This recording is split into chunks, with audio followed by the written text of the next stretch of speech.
Hey everyone, this is Kuldeep Kotaliwal and you are watching my channel Kuldeep's biology. आज हम बात करने वाले हैं कि कैसे हम प्रिपेयर करें 60 डेज़ में सीएसआईआर के लिए।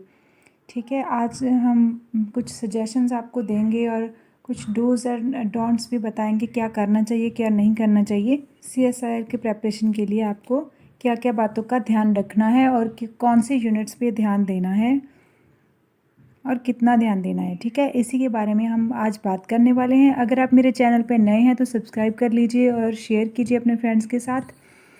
चलिए स्टार्ट करते हैं।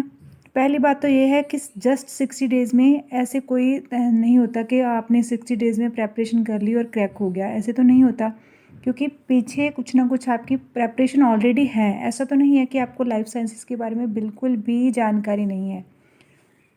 You have lot of concepts inside your mind during MSc. आप पढ़ते हैं, बहुत कुछ पढ़ते हैं, वो भी माइंड में रहता है। तो जो जस्ट 60 डेज़ में कुछ नहीं होने वाला। इससे पहले की जो आपकी नॉलेज है उसको आप कैसे रिवाइज कर रहे हैं, कैसे आप कितना टाइम डिवोट कर रहे हैं रिवीजन के लिए, उस पर डिपेंड करेगा कि आप ये एग्ज़ाम क्रैक करते हैं या नहीं करते। ठीक है, तो पहली बात तो ये बताऊंगी कि क्या करना चाहिए और क्या नहीं करना चाहिए प्रिपेयर करते समय। अगर आपके पास इतना कम समय है तो आप कम्प्लीटली 13 यूनिट्स को कंप्लीट नहीं कर सकते, क्योंकि अगर आपने चलो पहले पढ़ भी रखा हो लेकिन रिवीजन तो 13 यूनिट्स की बनती है। ठीक है, अगर आप कर भी रहे हो तो ऑल द बेस्ट। अगर आप लगे हुए हो पहले से तो आप कर सकते हो, लेकिन अब मैं इन्हीं 60 डेज़ की बात कर रही हूँ कि अब स्टार्टिंग से लेके 13 यूनिट करना थोड़ा डिफ़िकल्ट हो जाएगा। हो तो सब कुछ सकता है, everything is possible in this world. So आप कर सकते हो। ठीक है, लेकिन क्योंकि रिवीजन साथ साथ करनी है तो इसके लिए टाइम बहुत कम है, 60 डेज़। तो आप ऐसा कर सकते हैं कि आप प्रिपेयर कर सकते हैं 6 से 7 यूनिट्स को। ठीक है, आप उन्हीं की रिवीजन कीजिए, अच्छे से उन्हें प्रिपेयर कीजिए और उसी की प्रैक्टिस कीजिए बार बार। ऐसा नहीं कि आपने कॉन्सेप्ट पढ़ लिए और उनके रिगार्डिंग क्वेश्चन तो देखे ही नहीं।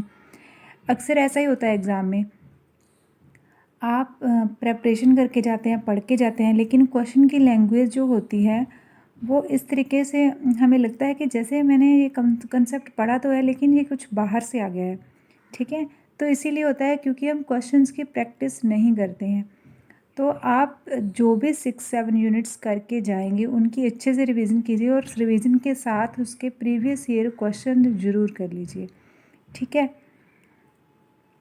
कम्प्लीटली अगर आप 13 यूनिट्स करना भी चाहते हैं तो आप पाथफाइंडर रेफ़र कर सकते हैं। पाथफाइंडर से आप रिवीजन कर लीजिए और वो अच्छी बुक है, उसमें अच्छे सारे यूनिट्स दे रखी हैं सिलेबस के अकॉर्डिंग, काफ़ी अच्छी है। और अगर आपने पहले से कुछ पढ़ा हुआ है, पहले से आपके कॉन्सेप्ट क्लियर है, या फिर आपने 3-4 यूनिट्स ऐसे ही पहले जब एग्ज़ाम दिया था करी थी, तो भी आप पाथफाइंडर से करके सिलेबस अपना अटैम्प्ट दे सकते हैं। बहुत से लोग कहते हैं कि पाथफाइंडर अच्छी बुक नहीं है जी, कौन सी बुक है। अक्सर प्रोफेसर्स कहते हैं कि ये बुक का तो हमने नाम ही नहीं सुना।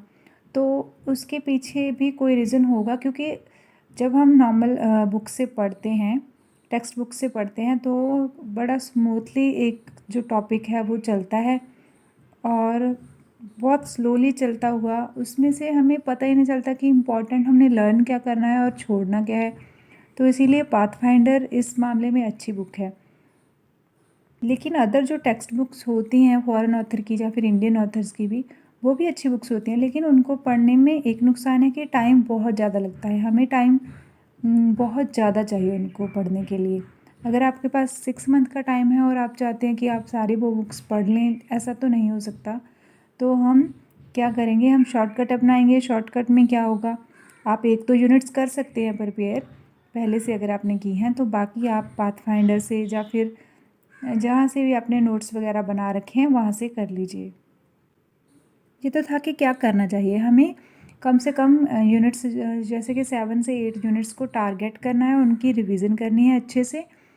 और जो टेक्स्ट बुक्स हैं अभी उनको नहीं देखना है, वो फ्री टाइम में देख लेना। 60 डेज़ में तो इतना ही हो पाएगा कि आप जहाँ पे ब्रीफ दे रखा है वहाँ से ये रिवीजन कर लीजिए। और क्या नहीं करना है मैंने साथ साथ ही बता दिया है कि आप ज़्यादा यूनिट्स इकट्ठी लेकर चलेंगे तो उनकी ऐसा ना हो कि आप 13 यूनिट्स पढ़ के जा रहे हैं लेकिन रिवीजन एक की भी नहीं हुई और वहाँ पे आपको क्वेश्चंस ढूंढने में भी मुश्किल आ सकती है, जैसे कि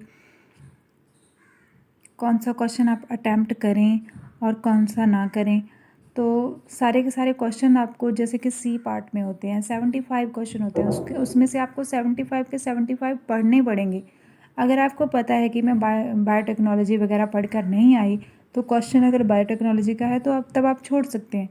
या फिर कोई भी पार्टिकुलर यूनिट आपने नहीं पढ़ी तो आप स्टार्टिंग में आपको पता चल जाता है कि ये जो क्वेश्चन है इस यूनिट में से होगा, तो आप उसे स्किप करके नेक्स्ट क्वेश्चन जो आपको आता है वो कर सकते हैं। तो इस तरीके से अगर आप कम यूनिट्स टारगेट करते हैं तो आपको एग्ज़ाम में टाइम भी बचता है। ऐसा नहीं है कि वहाँ पे आपको स्कोर कम आएंगे, नहीं, क्योंकि हर एक यूनिट से ऑलमोस्ट 25 to 30 मार्क्स का क्वेश्चन तो बनते ही हैं। ठीक है, तो इतने नंबर का जो एग्ज़ाम एक यूनिट कैरी करती है तो आपके लिए 7 to 8 यूनिट सफिशिएंट हैं प्रिपेयर करने के लिए। और अगर आपके मार्क्स सी पार्ट से तो अच्छे आ जाते हैं लेकिन बी में अच्छे नहीं आते तो आपको ज़्यादा से ज़्यादा यूनिट्स टारगेट करनी चाहिए, तो आपकी नॉलेज बढ़ती है बी पार्ट में। और क्राइमिंग वाले क्वेश्चन करने चाहिए जिसमें आपको रट्टा लगाना है बस कि ये होता है और क्या नहीं होता, किस में क्या कौन सा पाथवे होता है, इस तरीके के सारे सेकेंडरी मेटाबोलाइट्स के बारे में, या फिर कुछ भी जो ऐसे तरह के इम्पोर्टेंट क्वेश्चंस हैं उनके जो क्राइमिंग वाला पार्ट है वो अच्छे से करना है। और अगर आपका बी पार्ट अच्छा हो जाता है और सी पार्ट अच्छे से नहीं हो पा रहा तो आपको कॉन्सेप्ट्स डेवलप करने हैं, अंडरस्टैंड करना है कॉन्सेप्ट्स को अच्छे से।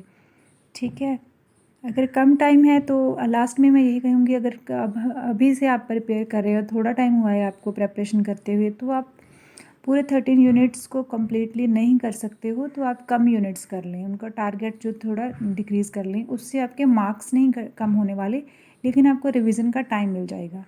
ठीक है, इसके अलावा आप क्वेश्चंस की प्रैक्टिस ज़रूर करें, क्वेश्चंस को पढ़ें और फिर टॉपिक को देखें। अगर आपको नहीं आ रहा तो दोबारा से रिवीजन करें। ये वे जो होता है बहुत अच्छा होता है, इससे जो कॉन्सेप्ट है हमेशा के लिए याद हो जाता है। एक और तरीका है, इस टाइम जो आप प्रेपरेशन कर रहे हो तो आप डिस्कशन कर सकते हैं अपने फ्रेंड्स के साथ कि मैं ये टॉपिक पढ़ रही हूँ, इसमें क्या है। आप एक दूसरे से बात बात में कॉन्सेप्ट एक दूसरे को बता सकते हैं और सुन सकते हैं। इससे आपको इजी लर्निंग होगी और वो रिमेंबर भी रहेगा कि हाँ उसने ये कहा था और मैंने ये बताया था उसको। तो इस तरीके से जो कॉन्सेप्ट हैं अच्छे से माइंड में रहते हैं। अगर आप दिन में 4-5 घंटे भी पढ़ रहे हैं और ये टिप्स फॉलो करेंगे कि आप 6-7 यूनिट 7 से 8 यूनिट्स कर रहे हैं और बार बार रिवीजन भी कर रहे हैं और क्वेश्चंस भी देख रहे हैं उनके, तो डेफिनेटली आपका क्रैक हो जाएगा CSIR नेट इस बार। क्योंकि हम खुद जानते होते हैं कि कमी कहाँ पर रही है। कभी हमारी कमी ज़्यादातर रिवीजन में रह जाती है, या तो फिर आपका क्राइमिंग वाला पार्ट जो है रिवीजन के कारण ही हमें कुछ याद नहीं रहता कि जब रिवीजन ही नहीं हुई तो क्राइमिंग कहाँ से होगी। ठीक है, तो कई बार आपकी अंडरस्टैंडिंग नहीं होती तो सी पार्ट के क्वेश्चंस वगैरह हैं जो हैं कम हो जाते हैं। कई बार आप कॉन्सेप्ट्स तो सब पढ़ के जाते हैं, बी पार्ट वाले भी सी पार्ट वाले भी, लेकिन होता क्या है कि क्वेश्चंस नहीं पढ़े, क्वेश्चंस की प्रैक्टिस नहीं की। तो वहाँ पे जब हम क्वेश्चन देखते हैं तो इस तरह का हो जाता है फीलिंग कि पहले ही लगने लगता है कि ये तो मुझे नहीं आता होगा। ठीक है, जितनी ज़्यादा क्वेश्चन की लेंथ होगी उतना ज़्यादा आप डर जाएंगे। तो ये भी होता है एग्ज़ाम में जाकर, एग्ज़ाम में जाते ही ये फीलिंग आने लगती है कि इस बार तो नहीं होगा, एग्ज़ाम बड़ा टफ़ है। तो ये तभी होता है जब आपने रिवीजन नहीं की, या तो फिर आपने क्वेश्चंस की प्रैक्टिस नहीं की है। तो आपको की पॉइंट याद रखने हैं कि आपने जो मेन यूनिट्स करनी है, या फिर आप रिवीजन कर सकते हैं पाथफाइंडर से। और या फिर जो अगर आप 7-8 यूनिट्स प्रिपेयर कर रहे हो तो उसकी रिवीजन अच्छे से करनी है और यूनिट वाइज क्वेश्चंस कर लेने हैं।